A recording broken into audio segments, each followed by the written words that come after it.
Hello guys, meron ako ditong papaya. Ayan, ginadgad ko ng cheese. Mga 1 kilo siya. So ayan, hinimas-himas ko muna siya. Ilagyan ko siya ng asin. Ayan, diba? Ayan. Hinimas-himas ko, hiniga-biga ko para magkatas siya.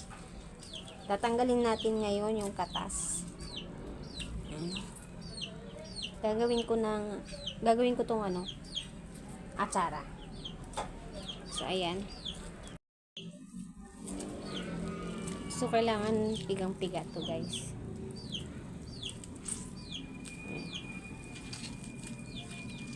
At medyo mahina nga yung aking mga kamay.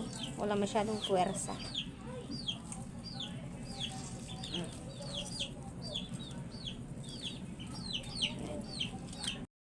So ayun guys, ang dami niyang katas.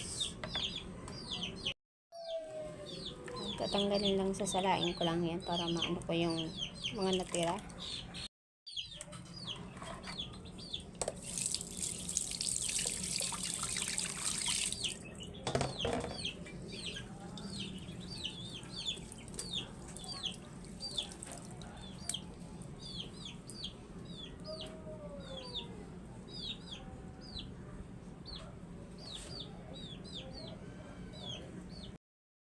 So ayan, maglalagay na tayo ng tubig sa kawali. Mga 2 baso or tasa. Tapos suka. Ayan, mga 1 lang. 1 tasa. Ilalagay na rin natin ang asukal.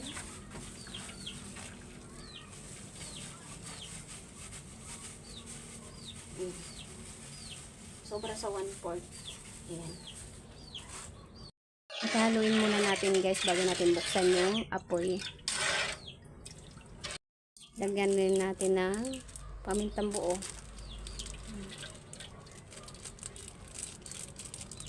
Asin.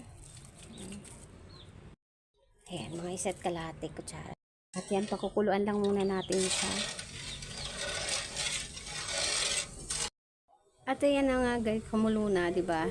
Lalagay na natin yung ating bawang, sibuyas at luya.